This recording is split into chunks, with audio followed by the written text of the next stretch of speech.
Welcome back to MMA Al Dente. I am the guy who picked Jamal Hill to defeat Alex Pereira. And why was that again? Something about boxing, I think, and durability. I don't know. I'll get to that fight in a minute, but first, I just want to talk about UFC 300 and say it was fucking amazing. It was amazing. And I root for the sport, not the fighters. I mean, I root for the fighters and the company, the UFC, but I root for the sport. And I knew there were a lot of eyes on this event, on the sport. And I feel like that Max Holloway win, which I will get to in a few minutes, that was just one of the most epic moments in UFC history. I'm glad the UFC put it out on YouTube immediately. And I think it made a lot of new fans of the sport. Like this sport got a lot bigger last night with that event. I'm sure there were a lot of viewing parties and people getting together with their friends, these casual fans that became hardcore fans last night. And that's because this was set up to be a great event. Like I said, it had the best card of all time, but the fights still have to deliver to make a great event. And even though there were some slow moments, which I'll get to, this event more than delivered its share of excitement, epic moments. Of course, you know what I'm getting at, and just history, which there was a lot of history to be made here because, again, this was a historic card. Champions from the first fight, and all 13 fights were gigantic fights. So this was just one of the best events of all time. I can't say it's my favorite because I'm one of those Pride FC ass wipes who's still talking about Final Conflict 2003. But this was on anybody's by anybody's standards, one of the best events of all time, and I'm sure it's a lot of people's favorite. It was just fucking amazing. In the main event, Alex Pereira knocked out Jamal Hill in 2 or 3 minutes. This was just fantastic. This guy has the single best punch and the single best kick in the whole sport. He's made of fucking steel. And that punch came through for him in a big way, knocking Jamal Hill out. And really, those hammer fists are what put him out. The guy's so fucking violent. But I'm done doubting this guy. This guy, he has exceeded my expectations by a fucking mile. It's not even close. When he came into the UFC, I thought he's not going anywhere. He was 3-1 with one loss being by submission, even though it was way back when and he had a whole kickboxing career and whatever the fuck. I still thought this kickboxer isn't even going to make it to the title, and I'm aware the UFC is going to go out of their way to try to make it happen by giving him favorable matchups. But there are no favorable matchups when you're a 3-1 kickboxer in the UFC. But he just kept proving me wrong. And at this point, he's proven me wrong in multiple weight classes at championship levels. And I think this guy is the best light heavyweight on the planet. There's no doubt in my mind. Alex Pereira, he is definitely the most dangerous guy in any weight class. And he's passed every test. I know he lost to Adesanya, but he also beat Adesanya and was kicking his ass in the fight he lost. But my biggest, I think his biggest challenge was against Jan Blachowicz. That's the one where he actually had to win a grimy decision after Jan was climbing all over him, took his back, and Alex Pereira, that was the fight where I thought he's going to be exposed. And he weathered that storm and took over that fight. It was close, but I still thought he definitely won. And here, he takes out the two kings of the other uncrowned kings of the division, Jiri Prochazka and Jamal Hill, and he gets both of them out of there, handing Jiri his first knockout loss in 10 years and handing Jamal Hill his first knockout loss legitimately ever. And again, it was a knockout, not a TKO. I love Alex Pereira. It's rare that my favorite fighter in the division is the champion, but I'm pretty sure that's the case for Alex Pereira at light heavyweight. And if he goes back down to middleweight, maybe he'll be my favorite there. Although you still got Gerald Meerschaert to deal with. But Alex Pereira, this guy is just phenomenal. I love watching him fight, and I'm so glad he was made the UFC 300 main event when all these other epic fights were falling through. Again, Chuck Norris decided to pull out of the fight with GSP and all that. And we still got a light heavyweight title fight that a lot of people were kind of dismissive of, though. And here, Alex Pereira, with the brightest spotlight on him, makes good on it. Makes good on all the promise and the Drake bets and all that other horse shit, and gets a violent knockout on the biggest stage he's ever fought on. And he's fought on gigantic stages. Even inside his small little UFC career, this guy's done so many gigantic things. Headlining at MSG, winning world titles, 2 world titles. I still fucking can't get over that. But again, he's just passed every test. And here, even though he's an older fighter compared to most, he looks like he's in his prime. And I'll tell you something else. I have doubt in his durability. You hear me mention that every fucking time I talk about him. I have a lot less doubt in him at light heavyweight because he's clearly 250 pounds in there. And he just seems really fucking healthy and also extra fucking dangerous. So just a great win for Alex Pereira. And for Jamal Hill, I'm sure he was paid well and whatever, but you can't complain about any circumstances. He took the fight, he signed the contract, and regardless, I don't think his knee or cardio anything had anything to do with this. This was just power meeting a chin. I think under any circumstances, that left hook would have done the same thing, and those hammer fists as well. So tough loss for Jamal Hill, but he stepped up and gave us a UFC 300 main event, and he spiced it up a little bit with the horse shit at the press conference. But that's a thing. With all the horse shit and the things I've seen from him the last few days, he seemed like he was full of this nervous energy. And I was picking him to win officially, but I had a lot of doubt and more doubt with each day. And once they were in the octagon, I thought, I got this one wrong. And Pereira, I mean, he just, it's tough to not think that when you see that guy standing in the octagon because he just looks like a fucking killer. But he is a killer, and he killed Jamal. So excellent fucking main event. I suppose it does get a little better than that. It could be, like a Max versus Justin, but that is close to as good as it gets for a main event, a round one knockout. In the co-main event of the evening, Weili Zhang defeated Xiaonan by decision. This was a pretty lopsided fight, and it also was a first-round submission victory for Weili Zhang. I don't know if you caught that, but she won by technical submission in round one. The fight just wasn't stopped for some reason. But look, credit to Xiaonan. She was fucked up, and I'm sure sleeping at the end of round one, and she kind of made a fight out of this in the middle. In round three, I thought this one could start trending the other way. I thought Yan Xiaonan had a good chance of taking over the fight. So she made it interesting, but largely, when you look at the 25 minutes, it was Weili Zhang dominating her. And of course, she had a lot of success on the ground. Not anything close to the success she had in round one, where she won by submission. But still a dominant performance from Weili Zhang. She's shown to be a beast of a fighter every which way. Bullied Amanda Lemos on the ground and bullied Yan Xiaonan. 2 hard-fought 5-round fights. And again, I thought this one could have gotten away from her in the middle of that fight. I thought Yan had a moment there where she could have taken over.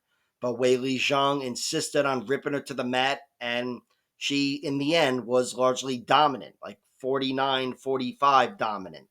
So she looked like the champ, but Yan Xiaonan, she showed a lot of toughness, a lot of heart, and she showed good survival skills on the ground. Like I said, I thought Weili Zhang had a good chance of putting her away on the ground, even though, again, she did in round one. But Yan Xiaonan, even though she's looked pretty vulnerable there and still does, here she had a fucking beast all over her, and she didn't go anywhere over the course of 5 rounds. Again, aside from in round one where she went to sleep. But still, real true grit from Yan Xiaonan, largely getting her ass kicked. But she impressed me getting her ass kicked. And for Weili Zhang, I think would have been nicer with the first round submission, but she was still a dominant champion here and made no bones about it. She's the better Chinese fighter, and she's the best fighter on the planet in her weight class. Just a killer Weili Zhang. And even though she didn't get the official kill here, she looked really good with the spotlight on her. And in the BMF title fight, Max Holloway knocked out Justin Gaethje in round 5 with 1 second left. this was one of the greatest knockout of all time, in my opinion. And there's a lot of ways knockouts can go. You could say it was Yair Rodriguez winning at the same moment, but with a more unique finish. You could say it was Kamaru Usman getting knocked out by Leon Edwards in round 5 because that was a comeback. But this, it had the title on the line. Yeah, it's an official title. And even though Max Holloway was largely dominant, this had that last 10 seconds. Max pointing at the ground, doing the thing he did with Lamas and saying, let's throw down. And he did it and got a last second knockout like that. And it wasn't a TKO. He knocked him dead. Max's best knockout ever. And Justin Gaethje's only legit knockout loss, where he was flatlined. Eddie Alvarez kind of had him face plant for a second, but he wasn't out like this. This was just fucking incredible. The most incredible moment in UFC history, I'll say. Number one, best knockout ever, best moment ever. Not the best fight ever overall. Could have been a little more competitive. It was still fight of the night, and I don't know. There's a lot of rumblings of fight of the year. I don't think it'll be that because it wasn't so competitive, but that's not the story of the fight. The story of the fight is the knockout, and also Max Holloway. Just Max Holloway winning.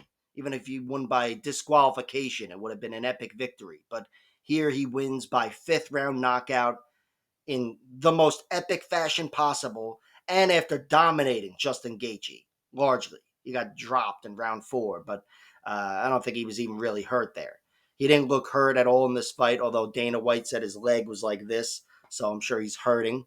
But he kicked Justin's ass, kicked his ass, boxed him up, and I thought that spinning back kick was there for him like fucking a dozen times in that fight, and off counters, being pressured. He just looked so good in there, Max. And of course, his durability, despite getting dropped, looked as good as ever.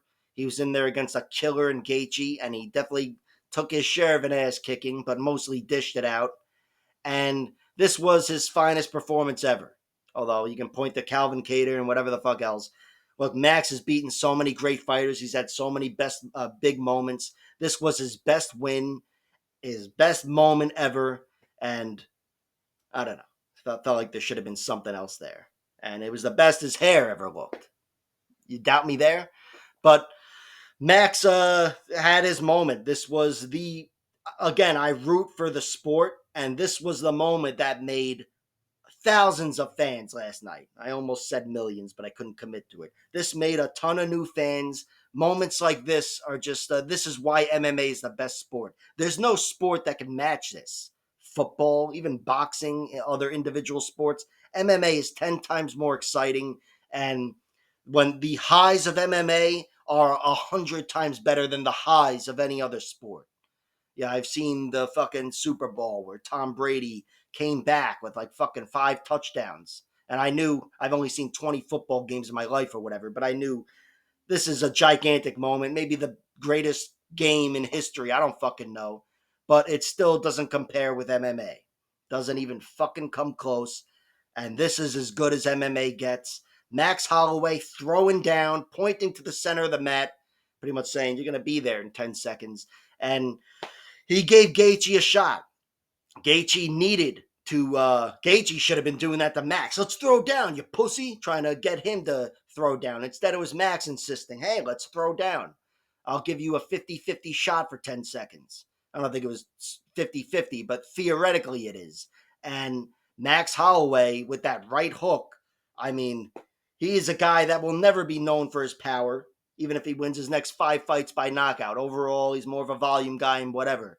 But Max was a little beefier at 155, and you could see the ferocity in his face when he was thrown down. He was biting down on his mouthpiece, and he looked fucking angry. Let's go, blah, blah, blah. And he was a savage in those 10 seconds. And again, this is just the greatest moment in UFC history, I think. I'll say something else next week, whatever. But, man, just an all-time great moment, no matter what your standards are. And again, for my standards, best knockout of all time, best finish of all time, and most epic moment of all time. Max Holloway knocking out Justin Gaethje. And for Gaethje, look, he didn't look good there, even on points. tactically, the small battle, the small moments, he was losing them. He was a step behind Max, and he wasn't able to take over this fight. I think if Max wasn't human, if Max was human, he could have taken over the fight with those leg kicks. Because again, I heard his leg was swollen up like a watermelon, and I know Gaethje hits like a fucking truck with those kicks, but it just wasn't working. And again, he had a moment in round 4 where he kind of dropped him, but he was pretty much a step and a half behind throughout this whole fight. And in the end, he was given a shot, and he was the one that got knocked out. And it wasn't an accumulation of shots, although I'm sure they made him weaker overall, but this was a clean knockout. Alvarez didn't knock him out. He had him kind of face planted with a knee, but Gaethje got up. And Dustin Poirier didn't knock him out. He beat him up and TKO'd him, had him stumbling. But Max Holloway is the guy to knock him dead. He does so with 1 second left under the brightest fucking lights, UFC 300. And again, this is maybe the greatest moment in sports history. All right, I got a little whatever there. I'm aware there's other people that are fans of other sports, but I live in this little MMA world. So this is the greatest moment in the history of fucking sports, as far as I'm concerned. And as for who he fights next, Max Holloway, take your pick, Max. I think it'll be Ilia Topuria because Islam Makhachev is fighting Dustin Poirier, but he could fight anybody. He could move up and fight fucking anybody. Alex Pereira. If he wants to fight Alex Pereira, put the weight on, you go straight into a title fight. Any fight this guy wants, he pretty much gets at this point, and I'm pretty sure it's going to be Ilia Topuria. What a fucking matchup. And for Gaethje, yeah, he's got to take some time off. He is one of the baddest motherfuckers around, and he still has a lot of overall momentum within his division, but this was a major step back, and I'm sure some would consider it a managerial miscalculation, this fight here. But hey, you know what? He got 300 grand, and Max got 600 grand for the bonuses. And it's another bonus for Gaethje. He threw down under the brightest lights and gave us an awesome fight. Next up, Arman Tsarukyan defeated Charles Oliveira by split decision. This was a razor-thin fight, really could have gone either way. And my primary takeaway from this fight is that, my primary takeaway is that I'm a jerk-off for betting so heavily on the under. I was very sure this fight was going to end via finish, and that was my primary bet last night. But my secondary takeaway is that Arman Tsarukyan's submission defense is it's insane. I think this guy is impossible to submit. He got caught in a bunch of different subs, and Charles Oliveira is as good as it gets. And as close as Charles came, Arman Tsarukyan was incredibly tough to actually get out of there. When I thought, oh, he's done, he's going to start tapping, his hands moving, it was just to give a thumbs up or whatever. He's just, I think, the world of his submission defense. That's my primary takeaway from this fight. Again, aside from the fact that I don't know what I'm talking about and I bet on the fucking under. But Charles as well, I can't say my estimation of his durability skyrocketed here, but I thought if he lost this fight, he would have been getting finished. And I thought it would have been by knockout, but even by submission or whatever, I thought, like, yeah, most of the time he loses, he's getting put away in one way or another. But here, he was scratching and clawing to the very end, and the very, very end, and made this a really fun fight and a razor-thin war between, obviously, Charles is a world championship fighter, but Arman Tsarukyan, I think with this win, he's fighting for a title next. He certainly could be. But just a great fight, a great world-class fight between two title contenders, and of course, Charles being the former champion. And I'm glad we got to see a ground battle here. And I'm glad I got to see Arman put in these chokes, because I just have it in my head, oh, he's not going to, he's got good submission defense because he's never been submitted. But to see it in action against Charles Oliveira, taking it to him, yeah, I have a much more complete picture of Arman Tsarukyan as a fighter, and again, my estimation of him is fucking skyrocketed. This was a war. And for Charles, this isn't the biggest setback. It is a loss, and that does fucking suck. And of course, there was a lot on the line. This was a gigantic fight with a lot of serious implications, so it sucks to lose that fight. But at the same time, it's not the end of the world for Charles. A lot of people will argue Charles won this fight, and he's not going anywhere. His next fight, again, I don't know who it's going to be against, but it's pretty much at that same level where he's a win away from a title shot. And if somebody gets hurt, he can step in for a title shot. He's right there. This doesn't hurt his stock, but it does hurt his sure dog record, his win and loss record. But overall, very good battle. Exceeded my expectations because I was sure this one was going to go down in the first 2.5 rounds. I was sure somebody was going to get finished. I was picking Arman, but these guys both faced a lot of adversity here, and they scratched and clawed and made it a really fun fight. Very competitive, much more competitive than Justin versus Max, of course, which got fight of the night, but that had a lot more going on there. So a good win for Arman. Really hard fought victory. Bo Nickal beat Cody Brundage by round 2 rear naked choke. And I'm aware that he fell short of his own expectations and fight fans altogether, their expectations. But I think expectations are too high, and this was a good victory for Bo Nickal. I think, look, we're still going to see finishes from Bo Nickal because his skills are only getting sharper, and he's still one hell of an athlete. But in general, I think this is the type of fight we're going to see from him moving forward most often in the UFC as he's fighting guys with better skill sets. Cody Brundage has a great skill set. He can slow the fight down anywhere because he's got good jiu-jitsu, wrestling, and striking. Good enough anyway. And I thought he did slow the fight down. Shucked off a few takedowns, landed a few nice strikes. But Bo still pretty much had a clean performance here, largely dominant, but it took him, 7-8 minutes to get the victory. And that's it's good seeing that from Bo Nickal. Not that I didn't think he had it in him, the cardio or the wrestling or whatever, but it's good to actually see it in practice against UFC fighters. Bo is not ready for the guys that you want him to fight. He's not Khamzat Chimaev. He just isn't. He's got to take it slow and sharpen these skills. And he did show them last night. He's shown them already in his short career. He's definitely got something going on the feet, and he's definitely got something going on the ground, and he's got the wrestling to dictate the fight any which way, which, by the way, he's really got to keep that wrestling sharp. There are going to be guys that are going to be very difficult to take down.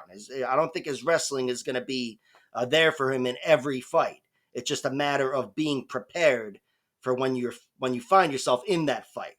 That's why you can't go take it on fucking Jared Cannonier next. It's just not going to happen. But here, he fought Cody Brundage, who has a lot to offer, definitely on the lower end of the UFC roster, but he had a lot to offer, and Bo Nickal was largely dominant. So this was definitely his most impressive victory, even if it's the weakest of the highlight reel. But my estimation of Bo went up, and I think his next fight's going to be a tougher test, and I expect it to be more of a grind as well, kind of like this one, unless he's fighting a guy with a weak chin or whatever the fuck else. I think Bo will produce finishes, and this was a finish, but I think Bo will produce dynamic finishes in the future. But I think most of his fights moving forward are going to be more grindy like this. And it was just good to see him outgrind somebody like Cody Brundage. He's the second guy, I believe, to submit Cody Brundage. Don't hold me to that. Adolfo Vieira and now Bo Nickal. But Bo Nickal, yeah, he's still the top prospect in the sport, even if he didn't look as dominant as he has looked in the past last night. But this was a good, hard-earned victory for Bo Nickal, and his next fight's going to be against a much tougher fighter, I'm sure. So I hope he keeps sharpening his skills, and I hope he keeps that wrestling especially sharp. I remember Cormier saying to him when he got signed to the UFC, continue wrestling in the room with at Penn State or wherever the fuck he wrestles or whatever. Continue wrestling with the team, and I believe he's done that because Bo Nickal, he's got that advantage, but he can't let it slip away. So a great win for Bo Nickal, even if most people won't consider it that. And for Cody Brundage, he did his job. He did some things in the fight, but yeah, this was never really meant to be. It was always supposed to be, him coming in as a stepping stone for Bo Nickal. Jiri Prochazka got a beautiful victory over Alexander Rakic. He's the first guy to officially TKO him, without leg injuries and whatever. But he just insisted on it. I thought it was a great win because I thought he was behind in this fight. Rakic was chewing up his leg and landing the much cleaner strikes, I thought, and very comfortable on the back foot. But Jiri Prochazka kept just being the aggressor. He's got that aggression. He gives himself chances to win, and he gave himself enough chances to the point where one of them hit, and he knocked Rakic silly and then put him away. Prochazka is one of my favorite fighters on the planet because the guy is just a fucking tornado of offense. Just a tornado of offense. And here, even though I thought he lost round one, he still made good on his promise of being the aggressor. Where in any decision, that's always something on the judges' scorecards. But typically, there are no judges in a Jiri Prochazka fights. I think they even leave the arena, go take a shit or whatever they got to do. Prochazka gets it done, and here he got it done. He didn't wait till the final seconds of this one. He hurt Rakic in the middle of round two, and when you're hurt with a guy like that all over you, it's almost impossible to survive. And he just couldn't survive because, again, much like Alex Pereira, Prochazka is just he's one of the most dangerous guys. I can't say he's as dangerous as Pereira, but he's very fucking dangerous. And he bounces back in a big way. Where this win, it could be tough to gauge because Rakic has been out for some time. But Rakic is a guy that I consider one of the best light heavyweights on the planet. And Jiri Prochazka puts himself, in my opinion, back into title contention. I don't know if they'll want to do that because he just fought the current champion or whatever, but he is in the running. And he's one of the best fighters on the planet. And here, again, I thought he was a step behind, but that danger came through for him in a big way. He's always got that danger. And Rakic, who's a guy who is deceptively dangerous, I feel like at the UFC level, he's not given enough credit for how dangerous he is, but he's still not nearly as dangerous as a guy like Jiri. And Yuri's a guy who I've had more doubt about his overall health. I think, comes in a lot with his hands down, and he's a guy who can get clipped. But Rakic, despite landing the cleaner strikes, wasn't able to hurt Jiri. And Jiri, again, despite being a step behind, turned that fight around and made good on the promise of all that violence. Turns out he's a real samurai and all that, which they squashed their beef. They hugged afterwards or whatever. But yeah, Jiri Prochazka is he's a wild man. And there was a video I saw of Jiri Prochazka the night before the fight. He's in the middle of Vegas, wherever the fuck they were, the T-Mobile Arena, I don't know. He's outside the hotel, though, and he's just standing out looking at the night sky. It's like 3 a.m. He's probably fantasizing about killing someone and eating his liver or something. Just some really Jiri Prochazka shit. And Jiri Prochazka, that's why he's one of my favorite fighters. The weird shit, the fucking samurai thing going on, and of course the fact that he fights like a samurai. So excellent fucking win for Jiri Prochazka. And for Alexander Rakic, very tough way to return here. I don't know how his legs were doing and whatever, but this was just a case of coming back against the wrong guy, a guy that's one of the best in the world. Aljamain Sterling beat Calvin Kattar by unanimous decision, and this fight kind of sucked. Let's be honest, kind of sucked the life out of the room, out of the arena. But it was still a very interesting matchup, between two high-level fighters, championship level fighters, at least one of them. And Aljo had a great featherweight debut. He did not get the greatest victory, or he won't be getting bonuses or whatever. But I liked the way he looked. I liked his energy, and I liked that he was the first guy to out-grapple and out-wrestle Calvin Kattar in the UFC anyway. He had one submission loss in 2008 or whatever the fuck. But Aljamain's the first guy to beat him this way.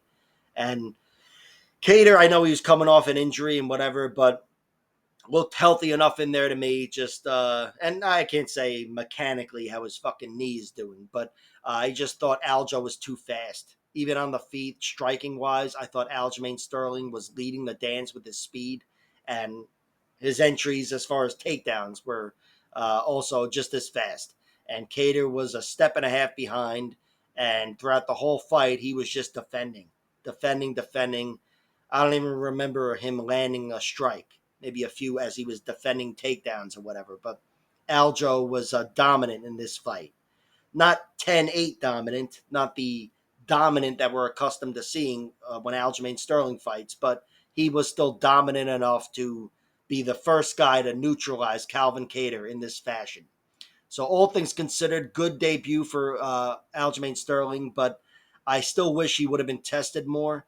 I wish we could have seen Calvin get it off on a boxing range, and not just to make good on my Calvin Kattar bet, but because it would have been nice to see Aljo, coming off a knockout loss to Sean O'Malley in round two. And I think part of the reason for that he moved up was for his overall health. And, I'm sure the weight cut was the primary reason, but the secondary reason is it probably helps his chin, not having to suck out all that water.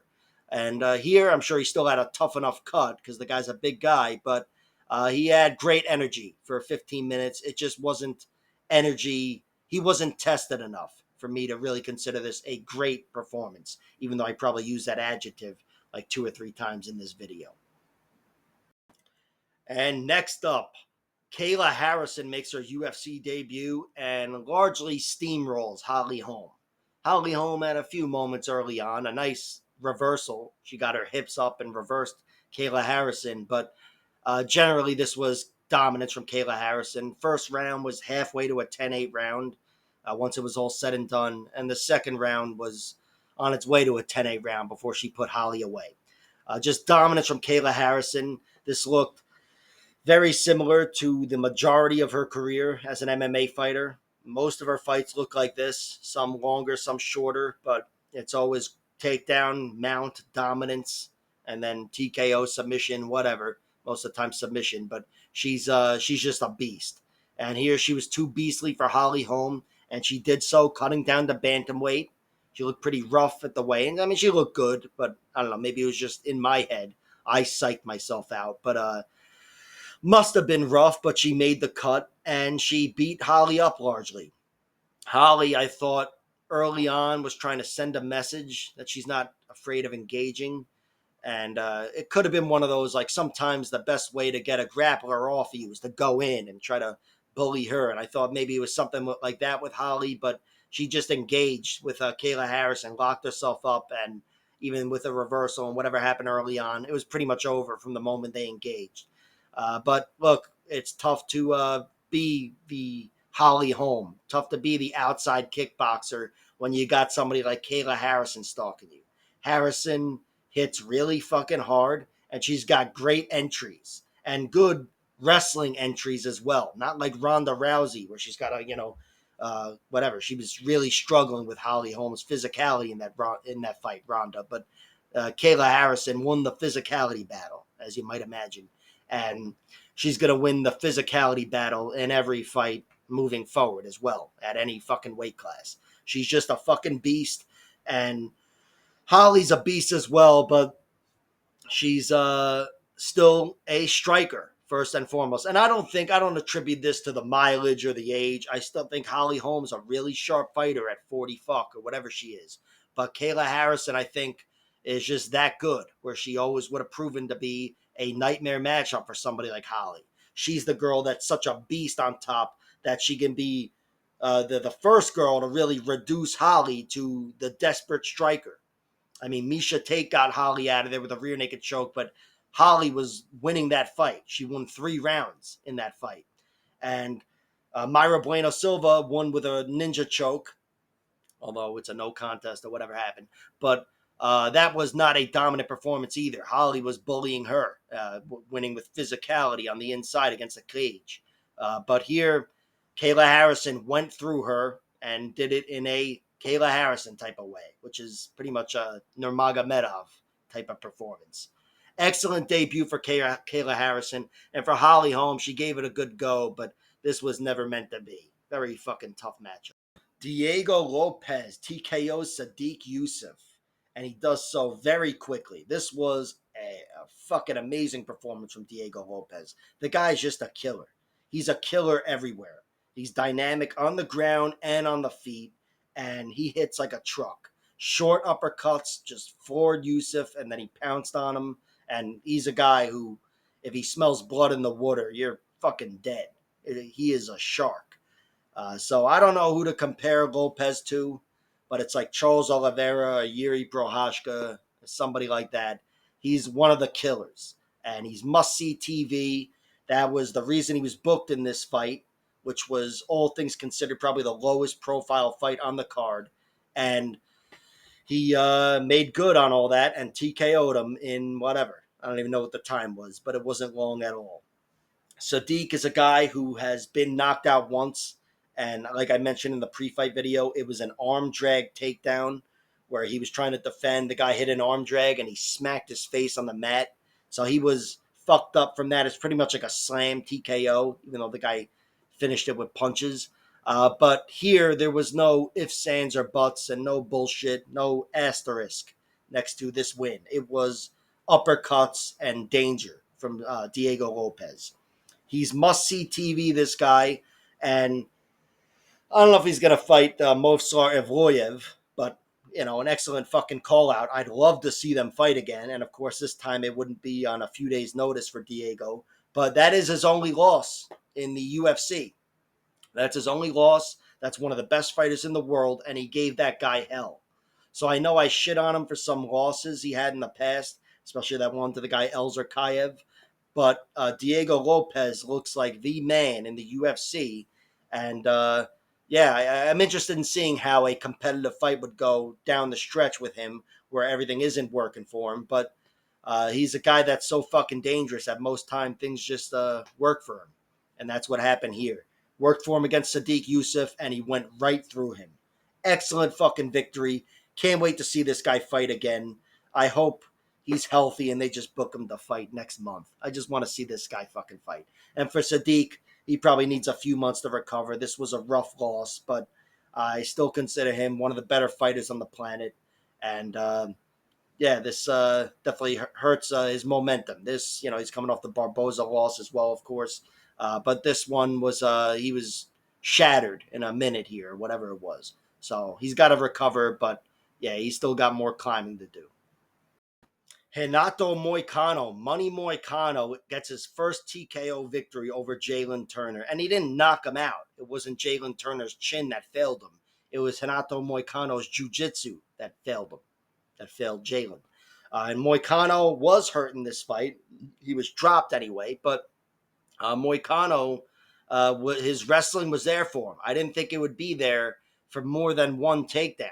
And he got him down early, and once he didn't put him away, I thought, all right, he's done.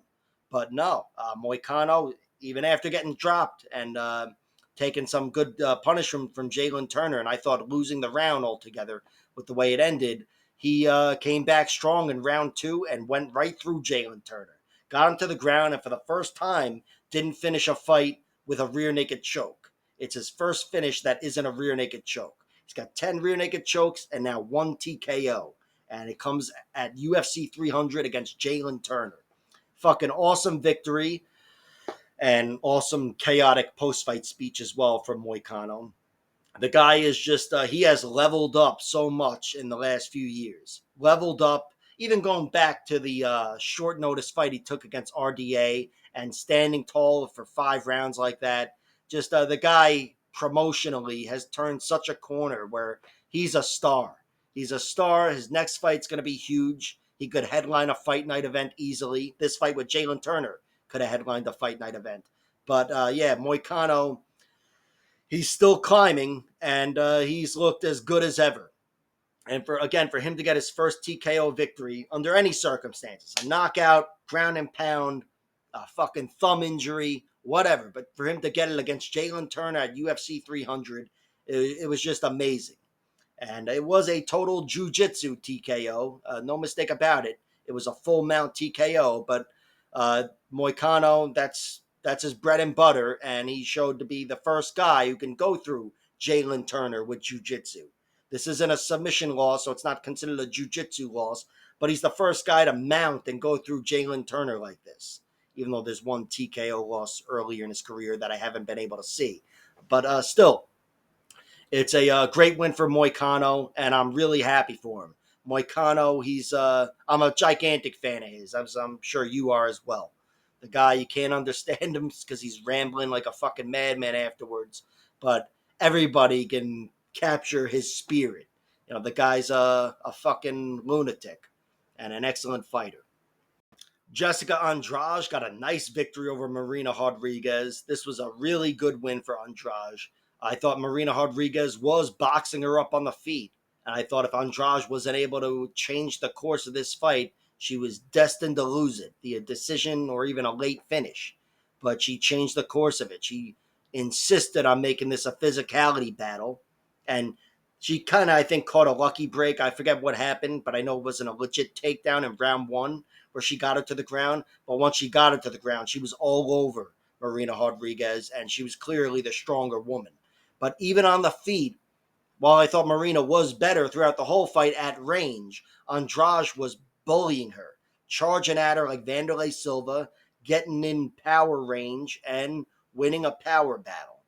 Another physicality win for Jessica Andrade.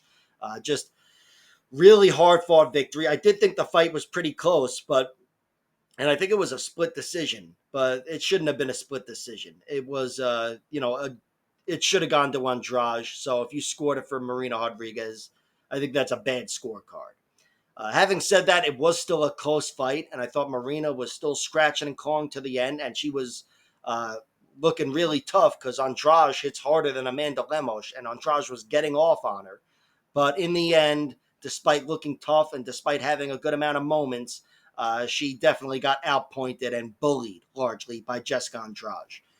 Andrade, she is still relatively young, even though she's been fighting forever. But she's still one of the best fighters in the world. Again, especially at strawweight. She's a bully, and if she can make the weight and bully around the strawweights, because that's still a valuable tool in your arsenal, even at the highest levels. So Andrade got another hard-earned victory, just adds to her already incredible resume. And Marina Rodriguez, while looking tough in defeat, this was another major setback. This was a close fight and whatever the fuck else, but still a girl that she needed to get through to break through to that championship fight. And Andrade kept her down, kept her at the gate, so to speak. So tough loss, but really good competitive fight. Bobby King Green dominated Jim Millrr, and this kind of hurt my soul because I'm a big Jim Millrr fan. But I thought Jim Millrr didn't make the most of his weapons. I thought Bobby Green had the much sharper hands, and if Jim engaged him in a boxing battle, he was going to lose. And if he wasn't able to take over a striking battle with his kicks, which is pretty much a boxing battle, he was going to lose. And that's what happened. Jim, I thought he had kicks going for him, power with his left hand, and of course, takedowns. And I don't even mean blasting through Bobby like he did to Thiago Alves with a double leg. I mean just attempting takedowns. But Jim didn't attempt any takedowns. I think he was flustered pretty early on from Bobby Green. And Bobby's a very tough guy to take down in the first place. I don't know if Jim could have won the wrestling battle, but I think it definitely would have behooved him. That's right, I know that fucking word. If he at least attempted a few takedowns. Even in the striking realm, it would have behooved him. But he wasn't able to slow this fight down in any way or change the fight up. I thought he landed a few nice left hands in round one, Jim Millrr, which made round one kind of interesting. It was actually pretty close in the end because Jim, I think, had the few biggest moments. But Bobby Green still had every small moment. And overall, over the course of the fight, I'd say this was dominance from Bobby Green, especially towards the end once he started opening cuts with every punch. Jim Millrr was a bloody mess. But Bobby Green's a guy who's got usually the superior boxing in any matchup, unless he's fighting fucking Dustin Poirier. And he's a guy where if you engage him in a boxing bout, you're going to lose. And that's what happened here. Bobby Green got off on Jim Millrr, was way too comfortable on the outside. Jim was not able to slow him down or make him think about anything. It was just that flow state shit, as the kids say. And Bobby Green looked untouchable after round one. Excellent win for Bobby Green. And for Jim Millrr, he looked tough as all fuck. But this was that first fight in a while, that inevitable reminder that Jim is 40 and slowing down and whatever the fuck. So I don't think he'll be at UFC 400, Jim Millrr, but I still think he's got more to give, and I'm sure he'll be back in there soon enough. But a hard-fought fight, both guys. Jim looked tough as ever, but a great win for Bobby Green. UFC 300, the big lights on him, Jim Millrr with all this fanfare, and Bobby Green definitely stole some of that thunder, as the kids say. Are the kids still saying that? Did they ever say that?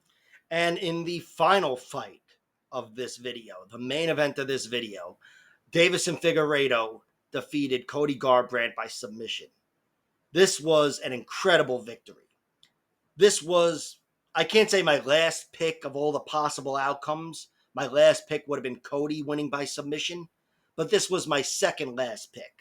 And if Deiveson won by submission, which did occur to me, I thought it would have been an opportunistic guillotine or something like that. But even still, I thought the primary path to victory for Deiveson Figueiredo was a knockout. And I don't think he hurt Cody once, even though apparently that kick that landed off camera landed right on his face, and that looked like it could have killed somebody. But Cody Garbrandt, I thought, was leading the dance on the feet, and he looked really sharp. But Deiveson Figueiredo was wrestling from the beginning. It was plan A. You could see it. He was attempting takedowns early, and he got in on Cody and ripped him to the mat. And I thought, all right, that's not going to be the story of the fight. Cody will get up. Nobody's done this to Cody Garbrandt. And then he did it again, and he ripped him to the mat, and he turned a corner, took his back, and flattened him out and choked him out. It was one of the last results I expected, and seeing Deiveson use his grappling like that against what historically has been considered a bigger man. I know Cody made the cut down to flyweight, but a bigger guy in Cody Garbrandt, and a guy who's never been out wrestled and out grappled like that. No one's gone through him like that. And Deiveson Figueiredo, not only did he find success, which the takedowns themselves were impressive enough to me in the control, but to be the first guy to dominate him like that and put him away and look like fucking Damian fucking Nurmagomedov doing that, it blew my mind. That was an excellent performance from Deiveson Figueiredo, especially considering that the striking wasn't exactly going his way. Just an excellent win for Deiveson. Blew my mind, him winning by submission. Again, Cody by submission was my last pick, but I still didn't expect this. And for Cody Garbrandt, that's a rough loss. I mean, he's the guy that, I guess it's a better loss than getting knocked out again, but it's still a whole new wrinkle to his profile that he can be taken down, controlled, and submitted like that. I didn't even know that was possible, aside from the sense that it's possible with every fucking fighter and blah, blah, blah. But Deiveson's the first guy to expose that weakness in Cody and to make good on it in the same fight and get him out of there with a round 2 submission. Just excellent performance from Deiveson Figueiredo. And for Cody Garbrandt, again, at least he wasn't knocked out, but that's a tough fucking loss. And that wraps it up for UFC 300. Again, this was one of the best events of all time. No matter who you are and what your standards are, I'm sure this makes the top, whatever the fuck for you, 10, 20 events, top 5, number 1, I'm sure for a lot of people. And, you know, like I said in the pre-fight, there was so much history with this fucking card. Even from the opening fight here, Deiveson Figueiredo versus Cody Garbrandt. He's the first guy to submit this former champ. Just so much history with this card, and the history combined with the action makes this an instant classic. UFC 300 was fucking amazing. Like, share, subscribe, all that horse shit, and check out my other videos. And I'll stop fucking yelling at you.